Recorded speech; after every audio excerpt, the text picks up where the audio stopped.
কুষ্টিয়া জেলার কুমারখালী উপজেলার সান্দিয়ারা এলাকায় ডাসা মাধ্যমিক বিদ্যালয়ে অভিভাবক সমাবেশ, মতবিনিময় সভা ও নবীন বরণ অনুষ্ঠান অনুষ্ঠিত হয়। এ অনুষ্ঠানের সহকারী শিক্ষক মোহাম্মদ বাবু সঞ্চালনার দায়িত্ব পালন করেন। প্রধান অতিথি হিসেবে উপস্থিত ছিলেন কুমারখালী উপজেলা মাধ্যমিক শিক্ষক অফিসার মোহাম্মদ নাজমুল হক। অনুষ্ঠানটির সভাপতিত্ব করেন ডাসা মাধ্যমিক বিদ্যালয়ের পরিচালনা পরিষদের সভাপতি মোহাম্মদ আমির হোসেন জুয়েল। স্বাগত বক্তব্য রাখেন বিদ্যালয়ের প্রধান শিক্ষক মোহাম্মদ ফারুক হোসেন। এ সময় বিদ্যালয়ের অভিভাবক সদস্য, শিক্ষক, শিক্ষার্থী এবং ইলেকট্রনিক ও প্রিন্ট মিডিয়ার সাংবাদিকরা উপস্থিত ছিলেন। বক্তারা শিক্ষার্থীদের এবং অভিভাবকদের বিভিন্ন দিক নির্দেশনামূলক উপদেশ প্রদান করেন এবং শিক্ষার মান উন্নয়নে সহায়ক ভূমিকা রাখার জন্য অভিভাবকদের প্রতি আহ্বান জানান।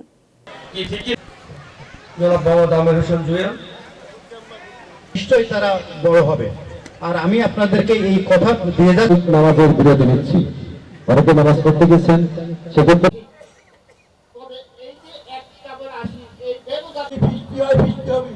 আমি আপনার কাছে অনেক আগেই বলেছি। একটা প্রশ্ন আসছে যে এই 6 এ আমার ছেলেকে ভর্তি, যে ধর্মীয় শিক্ষা আছে সেই শিক্ষার পাশাপাশি ছাত্রছাত্রী যারা এই প্রতিষ্ঠানে আছে তাদেরকে কয়েকটা দিক খেয়াল করা দরকার। বিশেষ করে পড়ালেখার প্রতি মনোযোগী হওয়া। আজকে যে পড়াটা দেয়া হচ্ছে স্কুল থেকে, এই পড়াটা কালকের জন্য রেখে না দেওয়া। একটা ছাত্রছাত্রী যদি প্রতিদিনের পড়া প্রতিদিন শেষ করে, আগামী দিনের পড়া তার জন্য সহজ হয়ে যায়।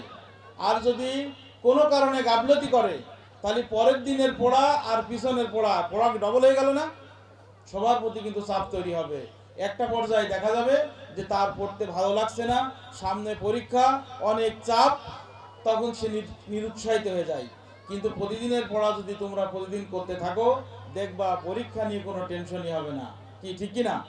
এই জন্য আমি উদাত্ত আহ্বান জানাই, তোমরা প্রতিদিনের পড়া প্রতিদিন শেষ করবা।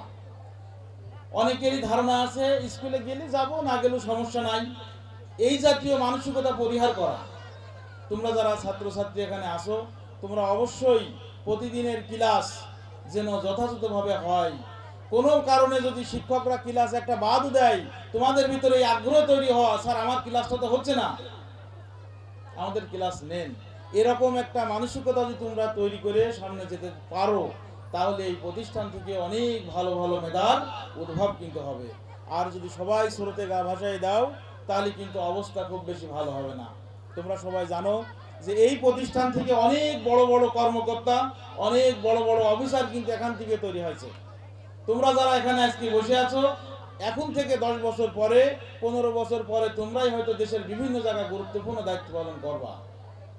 এখন যদি তোমরা লেখাপড়ায় ফাঁকি দাও, তোমরা যদি নীতি নৈতিকতা শিক্ষা অর্জন না করো, তাহলে কিন্তু তোমাদের দ্বারা এই জাতি খুব বেশি ভালো কিছু আশা করতে পারে না।